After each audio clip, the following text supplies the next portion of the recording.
syukur kita kepada Allah Subhanahu wa taala yang masih memberikan kepada kita taufik dan juga inayahnya sehingga kita dapat bersama-sama di rumah Allah yang mulia pada pagi ini. Mudah-mudahan segala pengorbanan usaha kita itu diterima oleh Allah Ta'ala sebagai amal soleh yang akan menjadikan ia bekalan untuk kita dalam perjalanan menuju kehidupan akhirat yang kekal dan abadi, insyaAllah. Tajuk kuliah subuh sebagaimana yang di dalam banner tu, Ramadan mendidik kita menjadi insan yang bertakwa. Ia mungkin merujuk kepada firman Allah Ta'ala, A'udzubillahi minasyaitonirrajim, Ya ayyuhalladzina amanu kutiba alaikumus-shiyam kama kutiba alal ladzina min qablikum la'allakum tattaqun. Wahai orang yang beriman, difardukan, diwajibkan ke atas kamu puasa sebagaimana diwajibkan ke atas umat-umat yang terdahulu. Mudah-mudahan kamu bertakwa kepada Allah.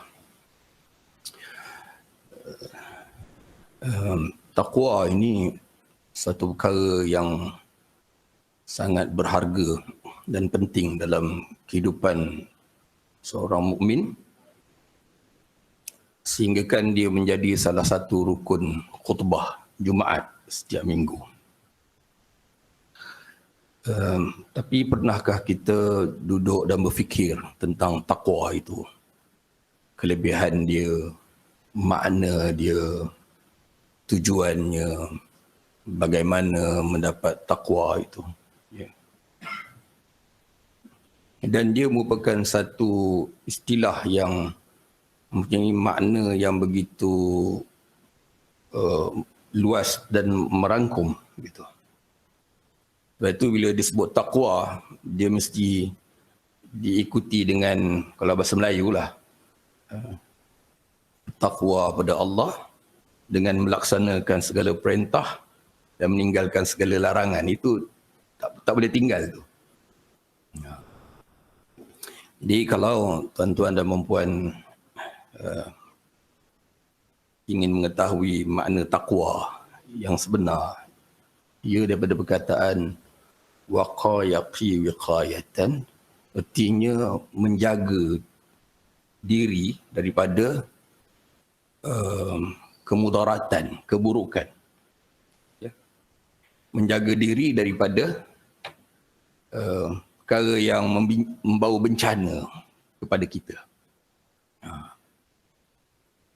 Jadi daripada perkataan menjaga, berwaspada, ya, itu makna takwa. Yang kita kata takwa kepada Allah tu, kita berwaspada, jaga keselamatan diri kita itu daripada dimurkai oleh Allah. Itu makna takwa. Daripada diseksa oleh Allah Ta'ala. Jadi untuk menjauhkan diri daripada dimurkai, diseksa oleh Allah, maka tidak ada jalan lain melainkan laksanakan perintah dan tinggalkan larangan, betul tak? Sebab kita ataupun manusia itu dimurkai, dimarahi bukan kerana dia buat benda yang dilarang. Tak buat yang disuruh pun satu kesalahan juga. Kita kadang-kadang memikirkan dosa itu buat benda yang dilarang. Tapi kita terlupa, tak buat yang disuruh itu pun suatu kesalahan. Jadi dengan itu takwa itu membawa makna melaksanakan perkara-perkara yang disuruh dan meninggalkan yang dilarang, ya, supaya kita ini selamat di dunia daripada siksa Allah dan juga selamat di akhirat. Dia. Sebab itu disebut usikum bitaqwallahi faqad fazal muttaqun. Biasa dengar tak? Faqad fazal muttaqun tu maknanya sesungguhnya telah berjayalah orang yang bertakwa. Dan kejayaan yang sebenar ialah sekiranya seseorang itu diselamatkan daripada api neraka. Faman zuhziha 'anil nar wa udkhilal jannah faqad faz. Sadaqallahul azim. Sesiapa yang dipalingkan daripada neraka dan dimasukkan ke dalam syurga, sesungguhnya dia orang yang berjaya. Jadi, perkara yang menghalang takwa ini, ya, apa dia? Nak laksana perintah tinggal larangan ni, dan laksana perintah tinggal larangan, dia kerana Allah. Itu kena ingat. Bukan kerana SPRM, bukan kerana polis, bukan kerana penguatkuasa jabatan agama, bukan kerana pangkat, bukan kerana pujian. Ada orang yang buat kebaikan tu pun bukan kerana Allah, ada juga. Yang meninggal kejahatan, ramai juga bukan kerana Allah. Kerana takut penguatkuasa. Takwa dia kerana Allah. Buat dan tinggal kerana Allah semata-mata. Jadi kalau kerana Allah semata-mata, maknanya Allah itu perlu sentiasa diingatilah, betul tak? Ini dalam tindakan kita tu, Allah itu sentiasa menjadi pengawasnya. Sebab itu penting ingat kepada Allah tu. Zikir itu penting. Muraqabah itu penting. Muraqabatullah ataupun yang kita mengaji selalu disebut ihsan. Kamu patuh kepada Allah, beribadah kepadanya seolah-olah kamu melihat dia. Punya seriusnya, punya seolah-olah melihat tu maknanya rapat, rasa dekat. Betul tak? Dan saya dengan tuan-tuan, saya seolah-olah saya melihat, mana rapat baru seolah-olah melihat. Kalau rasa jauh tu tidak rasa. Jadi sentiasa muraqabah, rasa Allah itu hampir. Ini pun satu perkara yang selalu kita ungkapkan. Ya. Kenapa kita berpuasa, kenapa kita sembahyang sunat, berdoa. Selalu dah kita sebut tujuannya untuk mendekatkan diri kepada Allah. Betul tak? Tapi tuan-tuan dan puan-puan biasa tak terfikir apa makna mendekatkan diri kepada Allah. Sedangkan Allah tu memang dekat. Betul tak? Ya. Dalam surah Qaf disebut wa nahnu aqrabu ilaihi min hablil warid. Dan kami sesungguhnya lebih dekat daripada urat al-warid ni, urat leher yang kita bernafas tu. Nafas turun naik tu. Ya. Kurniaan Allah Ta'ala. Nafas ni pun 3 peringkat tu ya. Satu nafas yang diambil tadi. Satu nafas yang sedang diambil. Satu lagi nafas yang akan diambil tu tak? Yang akan tu satu hari nanti dia tak bagilah. Jadi sebab tu orang-orang sufi, nafas tu diambil kira. Sehari berapa ribu nafas. Jadi sepatutnya banyak nafas tu lah kita berzikir. Itu yang kena banyak tu lah. Jadi kalaulah kita itu memang dekat sebagaimana firman Allah Ta'ala wa idza sa'alaka 'ibadi 'anni fa inni qarib ujibu da'watad da'i idza da'an. Yang sekiranya orang bertanya kamu Muhammad anni, tentang aku, tentang Allah, fa inni qarib, katakan sesungguh aku ni hampir. Hampir itu bukan dari sudut fizikal ya. Maha suci Allah Ta'ala. Hampir itu bererti ilmunya. Maknanya terhadap kita tu, mengetahui dia tentang kita tu sangat hampir. Yang zahir, yang batin, dalam fikiran, dalam hati. Dan juga kuasanya. Ilmu dan kuasanya itu menguasai kita. Jadi itu maksud hampir. Tetapi bila kita kata kita nak menghampir diri kepada Allah tu, mendekatkan diri kepada Allah itu, dekat yang macam mana? Itu. Jadi yang dikatakan dekat kepada Allah itu sebenarnya dekat di hati, dekat di hati, pada perasaan. Allah Ta'ala tu ilmunya, pengetahuannya, kuasanya memang dekat. Kita yang rasa jauh. Kita yang selalu lupa. Dan dekat di hati ni, dia mesti kenal, betul tak? Boleh ke orang yang dekat di hati kita, orang yang kita tak kenal? Tak mungkin. Orang yang kita kenal. Ma'rifah. Kenal Allah.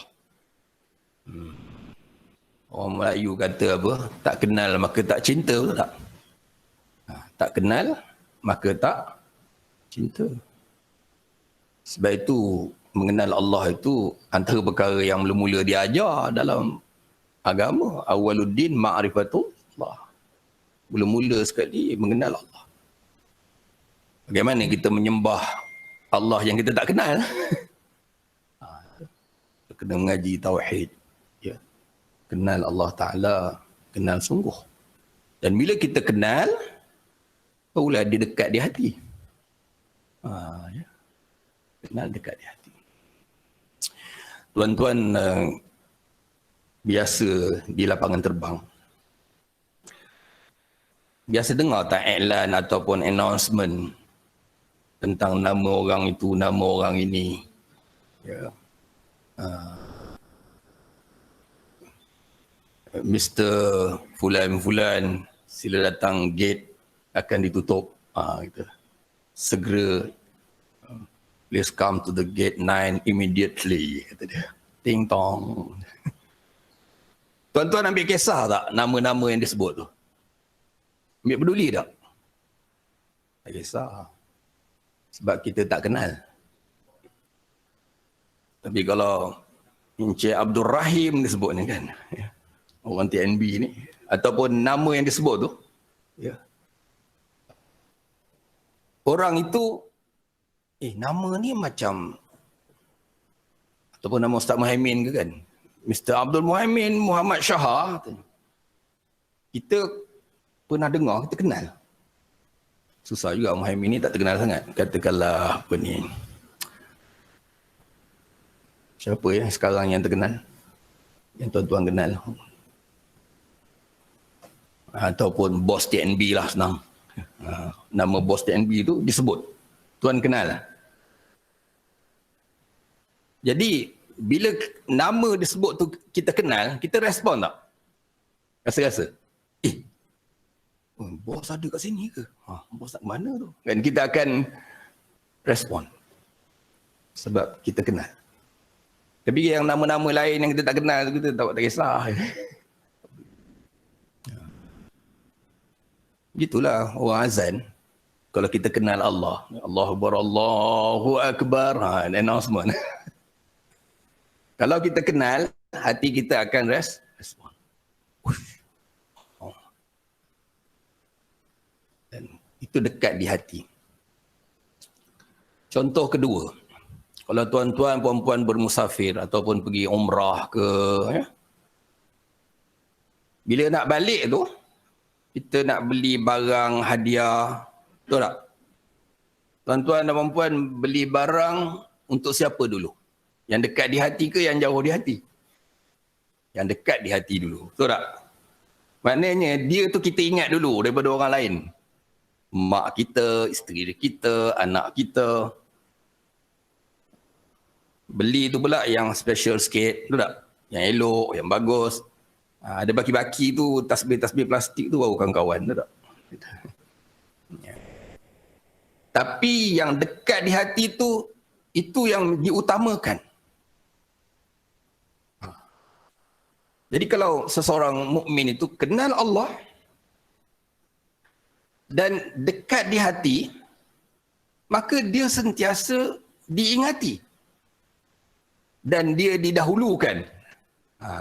Itu maksud dia. Jadi kalau kita kata nak dekat diri kepada Allah, sedangkan nafsu kita dahulukan, itu bukan dekat itu. Ya. Dekat tu dia ingat. Kenal. Timbul soalan kan. Macam mana nak kenal Ustaz? Dia kenal dan dekat di hati ni kena lihat, nampak. Dari mata turun ke hati, betul tak? Kan Allah tu ghaib. Nabi Muhammad pun tak ghaib, tapi kita dah tak nampak. Sahabat Nabi dia nampak. Pernah bertemu. Kita mungkin mimpi orang soleh boleh lah. InsyaAllah. Jadi itu timbul persoalan. Bagaimana kita nak lahirkan cinta kepada Allah supaya kita ingat dia selalu, sedangkan kita tidak melihat dia. Dia ghaib. Possible tak? Boleh tak berlaku? Kerana ada hadis Nabi SAW, salasun man kunna fihi wajada bihinna halawatal iman. 3 perkara, siapa ada 3 perkara ni akan dapat kemanisan iman. Ada 3, saya sebut mula-mula je. An yakunallahu wa rasuluhu ahabba ilaihi mimma siwahuma. Hendaklah menjadikan Allah dan Rasul itu lebih dicintai lebih daripada yang lain. Macam mana tuan-tuan? Nampak macam mudah. Dengar selalu gitu. Kenalah mencintai Allah, Rasul lebih daripada yang lain tu. Tapi nak buat macam mana? Ya. Macam mana cara? Sedangkan tuan-tuan perempuan ada pengalaman bertunang kan? Nak cerita bertunang, bercinta sikit. Sebab ramai yang dah mengantuk ni. Dah tersengguk-sengguk dah ni, kena cerita kahwin sikit. Pernah kan pengalaman bercinta? Saya nak tanya tuan-tuan perempuan, rasa rindu dengan kekasih tu, dia dari luar ke dalam ke dari dalam keluar? Ada tak lepas bertunang tu keluarga orang berpesan, nanti lepas bertunang ni selalulah ingat-ingat ya, jangan lupa-lupa. Tak payah, dia ingat aja, betul tak? Itu maksud saya, dia tak payah diceramahkan. Dia tak payah ditazkirahkan. Sebab dia dari dalam keluar. Dari dalam keluar ke SMS, dari dalam keluar kepada surat. Zaman muda-muda, dulu-dululah saya tak buat, tapi saya dengar lah kawan saya dulu tu. Surat ada bedak lah dalam surat tu. Dari dalam keluar. Kan? Ada. Dalam songkok hitam dulu ada tepi-tepi tu pun ada surat tu. Kadang sujud keluar nombor ekor jatuh. Dulu. Macam mana dulu cerita ni. Jadi tuan-tuan, perempuan sekalian, itu persoalan bagaimana ya kita kata nak mencintai Allah Rasul lebih pada yang lain. Sedangkan cinta Allah Rasul tu nak diceramah, ditazkirah, maulud Nabi. Dia macam sekali-sekala dari dalam, keluar ke dalam. Sedangkan cinta harta, cinta benda, cinta apa-apa tu dari dalam. Macam mana nak tuntutan itu possible ke tak untuk direalisasikan, untuk dihayati? Tentulah, boleh, kalau tidak takkan disuruh. Tentulah boleh, kalau tidak takkan disuruh begitu. Apa jalan dia? Di sinilah jasa para ulama seperti Imam Al-Ghazali rahimahullah merungkai persoalan itu. Dia kata, cinta semula jadi ni dalam hidup kita bila ada beberapa sifat. Bila ada, pertamanya ada sifat jamal. Jamal ni maknanya cantik, indah. Jadi kalau tuan-tuan perempuan tengok manusia cantik, indah, handsome, kacak, tak payah paksa supaya suka. Dia akan suka. Betul tak? Semula jadi ke buat-buat tu? Tengok pemandangan. Kalau pergi kedai jam, pergi kedai kain, kedai langsi, betul tak? Ya? Kedai periuk belanga, periuk. Kita tengok apa? Ini lagi cantik. Bila cantik aja, tak payah ceramah. Sukalah bunga cantik tu, sukalah langsi cantik tu, tak payah. Dia datang sendiri. Betul? Tapi itu memanglah Ustaz, itu nampak. Ini masalahnya tak nampak. Macam mana? Di sini ada lagi satu benda cantik. Tetapi yang maknawi tak nampak. Tak nampak macam benda tu. Ia sifat. Contoh. Sifat pemurah. Indah tak? Kalau seorang insan tu ada sifat pemurah. Kita suka tak kat orang tu? Sifat tawaduk. Seorang kaya tapi tawaduk. Kita suka tak orang macam tu? Pemurah. Penyayang. Pemaaf. Betul tak? Suka tak? Indah tak tu? Indah. Suka tolong orang. Indah. Jadi ada indah yang dia bukan kita lihat fizikal tetapi makna. Di sinilah indahnya Allah Ta'ala itu. Bukan pada fizikalnya, pada makna. Kan?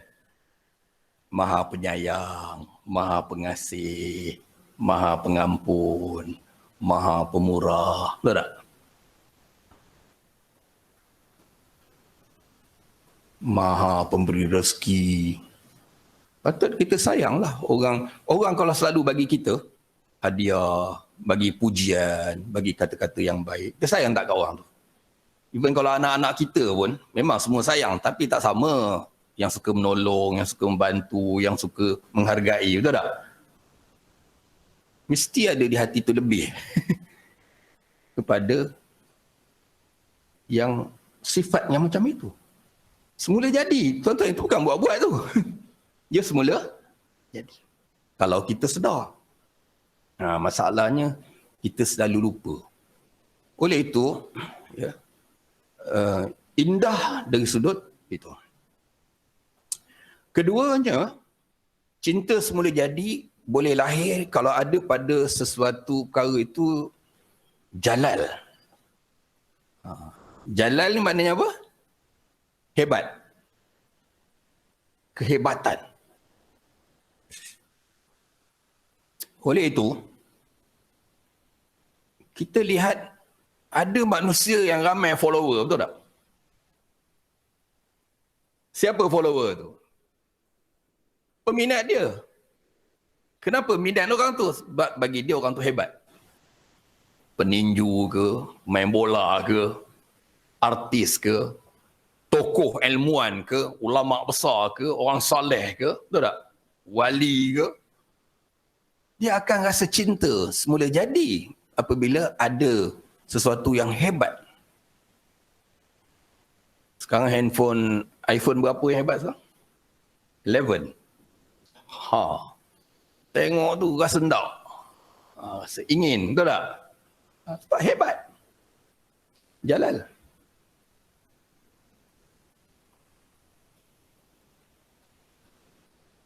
Itu semula jadi. Yang ketiganya, semula jadi ni, ni nak cerita cinta semula jadi. Sebab kita nak bangun cinta kepada Allah secara semula jadi ni. Jadi kita kena faham yang semula jadi tu. Yang ketiganya, nawal. Nawal ni pemberian, penganugerahan.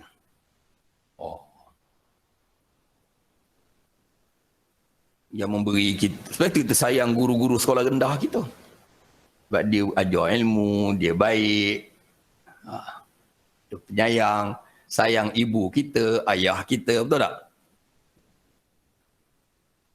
Walaupun dia kadang-kadang taklah cantik, tak hebat, tapi dia suka berkorban, memberi. Dia sayang tak? Sayang.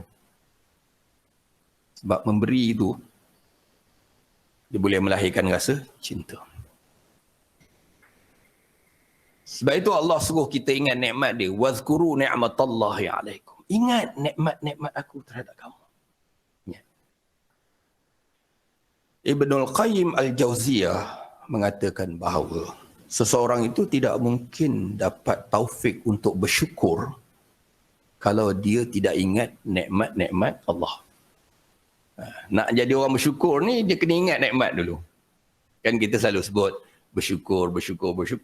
Tapi kita kena tahu, nak jadi orang bersyukur tu, kita kena kenal pasti dan kenal nikmat, baru kita bersyukur. Siapa yang beri, betul tak? Baru syukur semula jadi. Bukan dibuat-buat. Kata Ibn Qayyim, untuk mendapat itu ada 3 bentuk. Pertamanya, seseorang itu diberi taufik untuk menyedari nikmat yang telah diterima selama ini. Tuan-tuan pernah fikir tak? Nikmat yang Allah beri pada ayah, ibu, pada keluarga kita, daripada kita lahir sampai sekarang. Nikmat yang telah. Banyak tak? Banyak tak? Diberi peluang belajar, betul tak? Kesihatan. Ada yang sampai keluar negara. Ya. Kahwin tak ada duit, berkeluarga, kenderaan, rumah, pangkat. Betul tak? Anak, betul tak? Nikmat yang telah. Saya dah nak dekat 60 dah ni. Bayangkan berapa banyak nikmat yang telah. Kalau kita kira balik. Kemudian, ingat nikmat yang sedang. Betul tak? Sedang. Ni.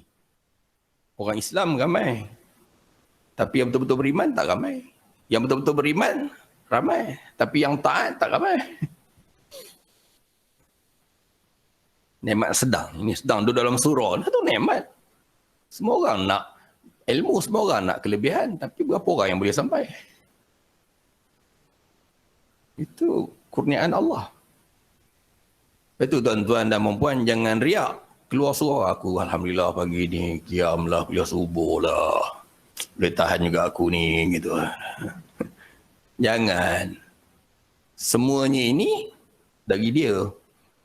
Dia yang buka hati kita. Dia yang mudahkan kita. Orang lain pun nak juga macam kita. Minta juga macam kita. Tapi tidak diberi. Betul tak? Belum diberi. Nikmat yang Allah sedang beri ni. Kita sedang kecapi ni. Syukur. Antara yang besarnya nikmat hidup. Hiduplah antara nikmat paling besar. Siapa beri kita hidup? Allah. Saya duduk di Jeram, selalu sembahyang saya di Masjid Sungai Sembilang, Area Tambak Jawa. Masjid Sungai Sembilang, kena lalu ke Kuala Selangor belah kiri tu. Di masjidnya, surau tuan-tuan ni besar lagi pada dewan solat dia. Dewannya kecil sikit. Minggu lepas saya bagi tazkirah. Saya kata malam ni kita berkumpul ramai. Tapi belakang masjid ni lagi ramai daripada yang dalam ni. Kubur dia dekat 3 ekar tu penuh. Maknanya kawan yang di sana lagi ramai rupanya. Yang dalam ni tak sampai 50 orang. Kan kata. Ramai. Dan semua yang kat belakang tu nak balik macam kita. Yang ramai-ramai kat belakang tu semua nak balik macam kita ni kalau boleh. Nak hidup balik. Yang mana buat dosa maksiat, balik nak bertaubat. Yang mana kaki taat, balik nak tambah. Betul tak? Kita yang ada sini, buang masa. Kita tak hargai nikmat. Kalau Allah bagi kita taufik, kita akan sedar itu. Hari-hari kita bangun pagi, tengok matahari naik, terbenam, hidup sehat, kita ingat itu nikmat Allah. Yang ketiganya, kata Ibn Qayyim Jauziyah, nikmat yang akan datang. Allah itu lagi hebat. Nikmat bertemu Allah, nikmat di alam barzah. Orang beriman, alam barzah ni, orang beriman dia taman syurga.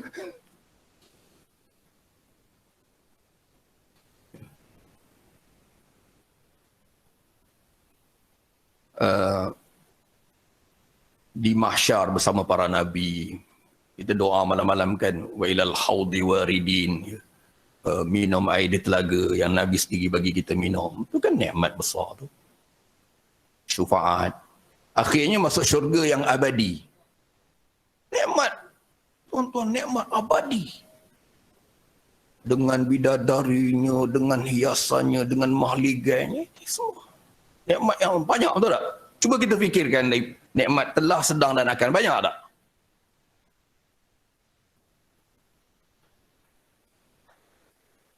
Jika kita ingat, tuan-tuan, kalau kita fikir diri kita, adakah kita layak dapat semua itu dengan amal kita yang ada?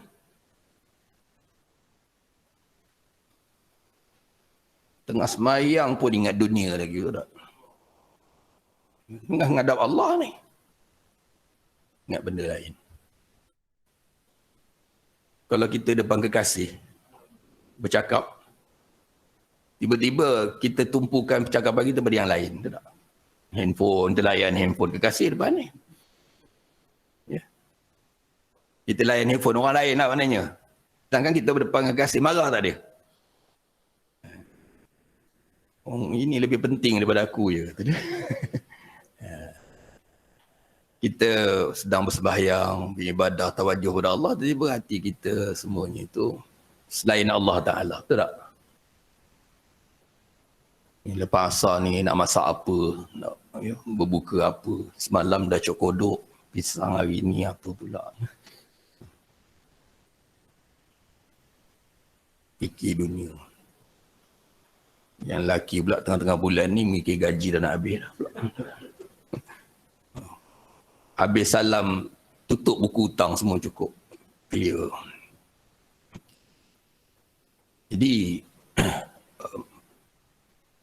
kata Ibn Qayyim Al-Jauziyah, kalau kita fikir, nikmat telah, sedang dan akan itu, saya ni siapa? Nak dapat semua tu. Bahkan nikmat itu, setuju tak kita sentiasa ditambah nikmat tu? Setuju tak?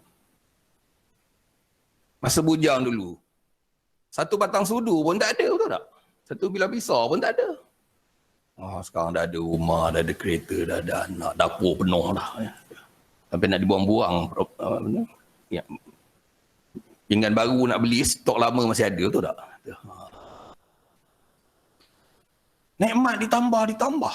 Sedangkan ibadat tak bertambah. Kata Ibn Qayyim Jauziyah, ketika itu sedarlah kita bahawa sebenarnya aku ini tak layak untuk dapat semua itu. Tetapi Allah beri juga kerana kasih sayang dia, kasihan belas dia, kerana pemurahnya dia. Aku dapat ni kerana simpati dia. Bukan kerana aku ni baik sangat, layak sangat, tidak. Barulah rasa nak bersyukur pada Allah. Jadi ibadat kita ni lebih kepada nak berterima kasih kepada Allah. Bukan suatu bebanan. Puasa, jangan rasa beban. Sembahyang, doa, zikir. Lepas itu Nabi bila ditanya, kenapa kamu berbengkak-bengkak kaki beribadat ni? Kata Sayyidatina Aisyah, dia kata, afala akuna abdan syakura, tidakkah wajar aku menjadi hamba Allah yang bersyukur? Tak? Tak bersyukur. Terima kasih. Itulah niat dalam semayang tu. Sahaja aku semayang tu tak? Tuan-tuan pernah fikir makna sahaja aku semayang? Ya? Sahaja tu bererti maksud di sebalik sahaja tu. Bahasa Melayu tu tak? Maksud dia aku buat ini dengan rela hati tu. Bukan terpaksa. Aku buat kerana nak berterima kasih kepada Allah Ta'ala. Dengan rela. Itu mana sahaja. Itu kalau menantu balik kampung baru nak semayang, pak mentua tengok menantu balik baru nak semayang subuh semua ni, dia patut niat semayang subuh tu, terpaksa aku solat subuh 2 rakaat. Bukan sengaja. Jadi kita ingat yang kita sebut tu, makna je. Aku buat ini dengan rela hati, dengan ikhlas kerana-Mu ya Allah. Untuk berterima kasih padamu. Sebagai seorang budiman, sebenarnya kalau tak disuruh zikir, tak disuruh bersyukur pun, orang yang baik mesti berterima kasih. Betul tak? Kalau tak ada perintah suruh salat pun, tak ada perintah suruh bersyukur pun, aku tak bersyukur. Aku orang yang tahu mengenang budi Allah Ta'ala kepada kita. Betul tak? Apatah lagi kalau kita memang dituntut dan diberi pahala lagi. Betul tak? Allah. Ibadat tu sendiri satu syukur. Allahu Akbar. Ditambah pula lagi, betul tak? Sebenarnya, bersyukur itu bayar yang tadi, bayar yang dapat tu. Ditambah pula. Dengan pahala. Allahu Akbar. Pemurah pengasihnya Allah Ta'ala. Jadi, saya ni bercabang-cabang ni, ceramah ni tadi masuk tentang apa tadi ni? Tuan-tuan jangan lupa poin dia tu. Nawal, anugerah, pemberian. Saya nak cerita cinta yang hakiki itu datang bila kita ingat nikmat-nikmat yang diberikan kepada kita. Itu mesti. Sebab itu nenek kita sayang. Walaupun dia tak cantik ke, walaupun dia tidak hebat ke, tapi kalau meninggal menangis itu. Sebab dia memberi makna kepada kehidupan kita, ibu kita, ayah kita. Betul tak? Kita sayang. Semua dia jadi, bukan buat-buat. Tapi dengan syarat kita ingat benda tu. Kalau tak ingat, kita tak akan hargai. Yang keempatnya, kamal, sempurna. Sempurna. Dekat rumah tuan-tuan perempuan ada tak barang-barang lama tapi nak buang sayang, memenuhkan gerobok kat dapur tu, ada tak? Pakaian dalam almari tu nak penuh dah. Kita buang aja ni lah mak, katanya. Kita sekarang dah banyak model baru kata anak-anak. Jangan, elok lagi tu. Ada tak macam tu? Tapi tak pakai pun, simpan balik. Dah penuh-penuh. Nak dibagi orang, nak dibuang. Sayang. Sebab masih sempurna. Walaupun dia tidaklah cantik sangat macam model baru, betul tak? Tapi sayang tu ada sebab dia masih sempurna. Kadang orang pergi kenduri kahwin, nengok pasangan suami isteri tu lah, yang baru kahwin tu, pengantin tu. Mulalah nak mengumpat. Sambil makan tu. Isteri dia bukan main cantik orang.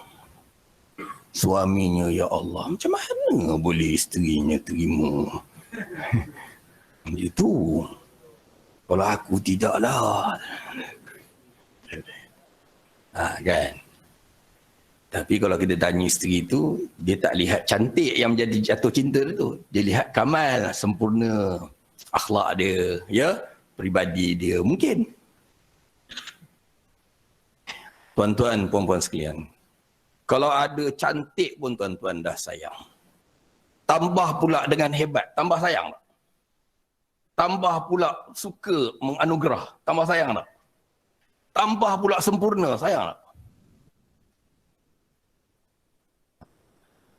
Dan keempat-empat ni ada pada Allah Ta'ala. Ada pada Rasulullah sallallahu alaihi wasallam. Tak jawab bagi soalan ni, duk pusing kat situ. Tak jawab lagi, masalah tak nampak, betul tak? Saya cerita sebelum jadi tapi tak nampak. Cuma saya nak sebut kat ujung ni, bahawa macam mana nak atasi masalah tu. Dan ia boleh berdasarkan kepada sifat tadi itu. Pertamanya, baca Quran. Baca Quran dan tadabbur ayat-ayat yang menzahirkan keempat-empat ni. Maknanya bila tuan-tuan baca nampak sifat jalal, sifat hebat tu. Nampak sifat pemurah dia, pemberi dia tu, Nawal tu. Nampak sempurnanya dia. Nampak hebat dia, tahu tak? Mencipta matahari, bulan dan bintang, tahu tak? Nampak. Kalau Nabi itu baca sirah dia, akhlak dia, itu indah Nabi tadi ni pada akhlak dia, betul tak? Memang kita tak nampak. Memang rupa paras dia pun memang indah, tapi kita tak nampak. Yang kita boleh dapat bayang rasa cinta pada dia, sifat akhlak dia. Sampai kita hari ini pun menompang syafaat dia sebagai umat akhir zaman. Di akhirat pun bagi syafaat. Allahu Akbar. Berkorban, patah gigi, berdarah, berjuang untuk kita supaya dapat hidayah dan petunjuk. Betul tak? Bahagia dalam hidup, panduan hidup kita ada.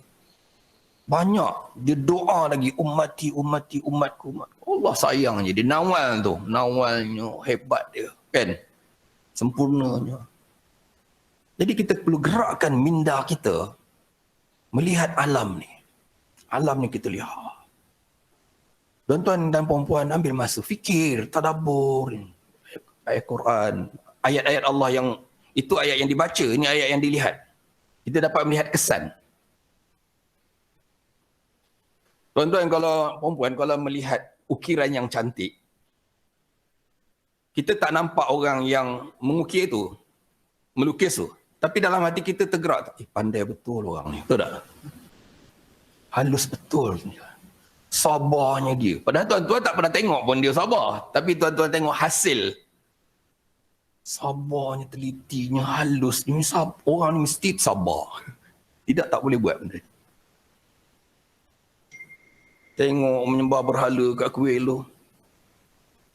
Dapat makan, dapat minum. Rezeki, hidup. Tuhan aku ni maha penyabar. As-sabur. Betul tak? Asmaul Husna kan? As-sabur. Maha penyabar. Tak pernah tengok Tuhan, tapi nampak. Kalau aku lama dah kena ni. Bagi dia makan, bagi dia rezeki. Berhala pula dia sembah. Bukan ke aku dia terima kasih. Ke pokok tu dia berterima kasih. Kalau kita tuan-tuan dah lama kena dah. Kiamat dah dunia ni. Hancur dah. Tak? Tapi Allah Ta'ala sabarnya. Kalau orang tadi itu bertaubat, masuk Islam. Menyembah berhala berpuluh tahun. Masuk Islam. Allah ampun kan tak? Ampun, ya Allah, pengampunnya. Kalau aku tak adalah.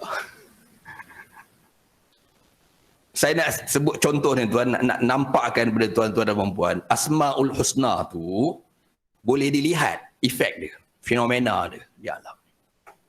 Cuma tuan-tuan perlu fikir lah. Fikir. Lepas tu saya suka tengok dokumentari National Geography, betul tak? Tengok macam mana Allah cipta di laut, di darat, haiwan, tumbuh-tumbuhan. Halusnya, hebatnya. Zaman sekarang ni orang kalau tengok pendrive pun dah kasi hebat dah. Betul tak? Saya bagi contoh tuan-tuan.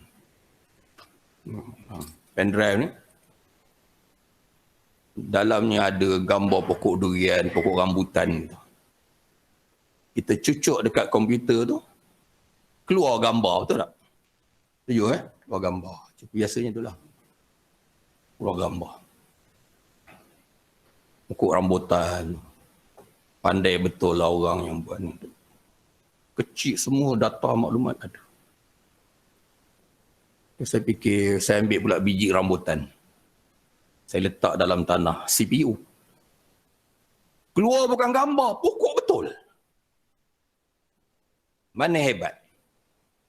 Nak tanya tuan-tuan, mana hebat? Ya. Pendrive ke biji rambutan? Pendrive ni, cucuk kat komputer keluar gambar. Biji rambutan besar ni juga. Cucuk kat tanah keluar pokok. Mana hebat? Biji rambutan lah hebat. Dalam tu ada data. Manis ke, masam ke, merah ke, kuning ke, pokok rendang ke, pokok besar ke, betul tak? Dalam biji tu ada maklumat. Macam dalam pendrive juga. Tapi licin je, tak ada wire-wire, tak ada apa-apa. Seket semua tak ada. Itu dah beribu tahun dulu. Bukan baru. Jadi perkembangan sains tu kadang kita lihat tu dia jadi wow. Wow, hebat. Naik bulu roma tengok biji rambutan. Hebatlah ilmu Allah Ta'ala. Tak tengok biji sawi lagi halus. Betul tak? Tak tengok DNA manusia, lagi halus. Dalam tu ada data, maklumat, betul tak? Rambut atuk ke, hidung nenek ke, kulit orang Afrika ke, apa-apa macam-macam warna, semua ada simpan dalam DNA tu. Lagi halus. Hebat. Baru rasa jalal, betul tak? Sebab itu bila kita berzikir, kita kena fikir. Bila kita berfikir, kena zikir. Jangan zikir, subhanallah, otak ke lain, tengok cicak lah, kata ke bawah. Kita berzikir, kena fikir, ingat. Subhanallah tu ada makna, bukan di lidah. Memang dari hati kita, memang kita nampak. Wow factor ni penting untuk menangkapkan iman. Saya, tuan-tuan, pengalaman saya jadi guru sekolah Hira dulu bertahun-tahun. Kemudian bila orang-orang bercakap kan, anak kita ni sekolah agama lah, daripada sekolah rendah, sekolah menengah, berapa tahun belajar akidah. Bila berlaku keruntuhan moral, kata ini semua masalah akidah tak selesai.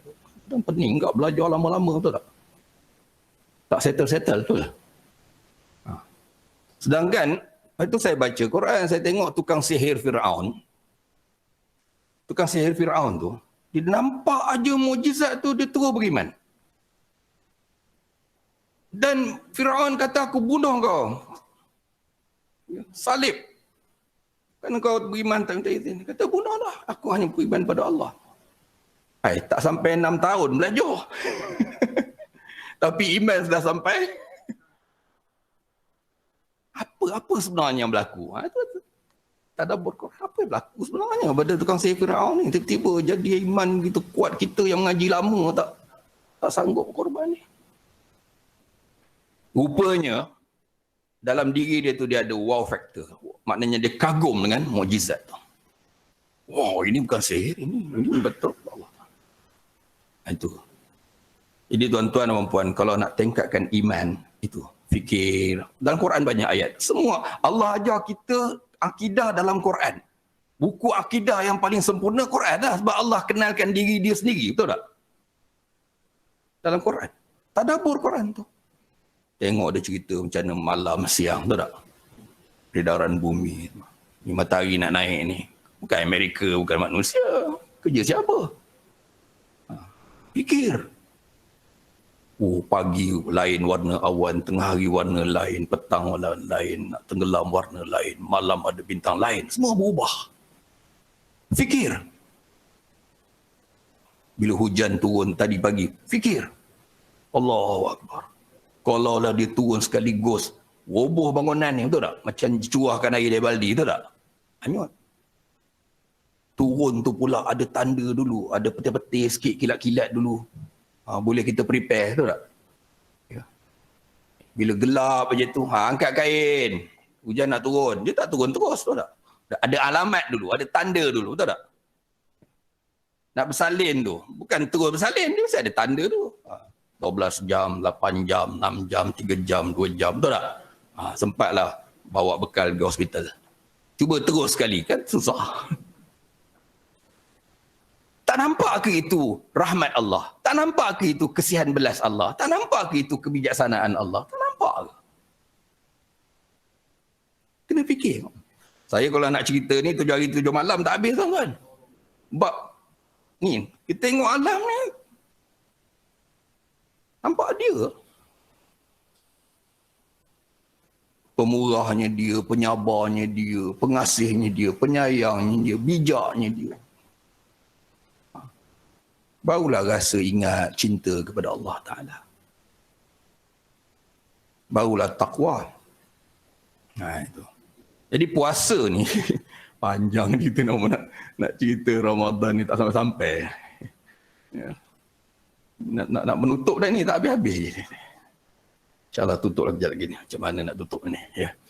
Jadi tuan-tuan, faham mana takwa, macam mana kita nak jadi hamba yang bersyukur, macam mana nak dekat diri kepada Allah. Makna dekat tu dekat di hati. Nak dekat di hati tu kena kenal. Nak kenal tu kena cinta. Betul tak? Dah kenal baru cinta. Nak cinta tu kena ada apa perkara tadi? Jamal,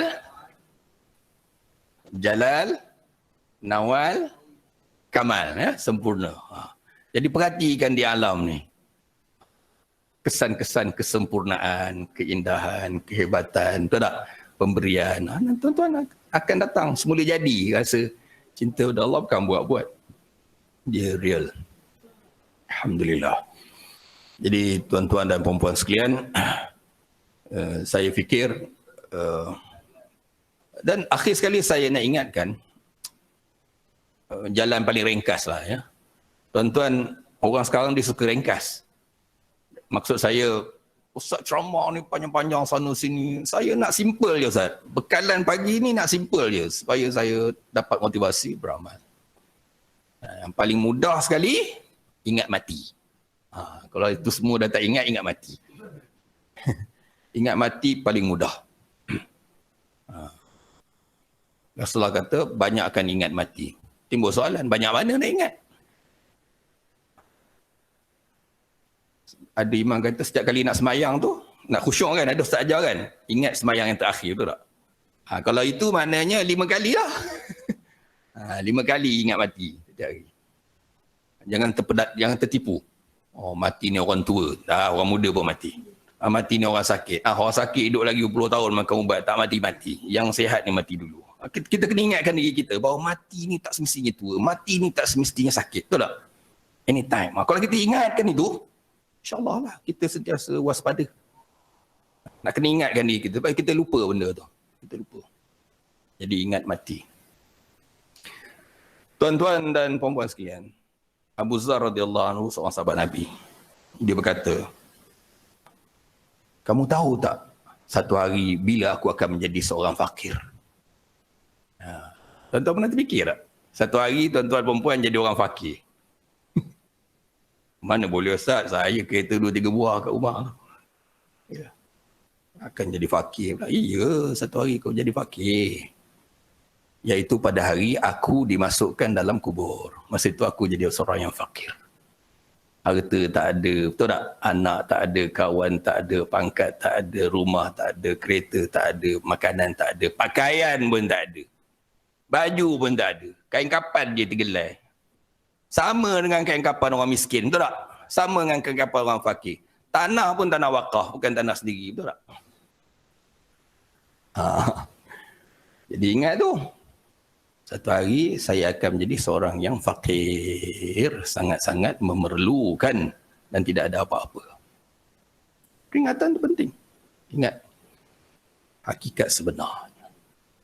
Jadi tuan-tuan, marilah kita ambil kesempatan di bulan Ramadan ni, buat persiapan, ya, amal, manfaatkan masa kehidupan, kesihatan, nikmat Allah beri. Semuanya itu mendekatkan diri kita kepada Allah Subhanahu Wa Taala. Akhirnya saya mohon ampun dan maaf. Aqulu qawli hadza wa astaghfirullah li wa lakum wa li sa'iril muslimin wastaghfiruhu innahu wal ghafurur rahim. Baca doa dulu. Bismillahirrahmanirrahim. Alhamdulillahirabbil alamin wassalatu wassalamu ala asyrafil anbiya'i wal mursalin wa ala alihi wa sahbihi ajma'in. Allahumma ja'al jama'ana hadza jam'an marhuma wa tafarruqana min ba'dihi tafarruqan ma'suma. Allahumma arzuqna al-'ilma wal 'amal والإخلاص فيهما يا أرحم الراحمين. اللهم أعنا على ذكرك وشكرك وحسن عبادتك. ربنا آتنا في الدنيا حسنة وفي الآخرة حسنة وقنا عذاب النار. وصلى الله على سيدنا محمد وعلى آله وصحبه أجمعين برحمتك يا أرحم الراحمين والحمد لله.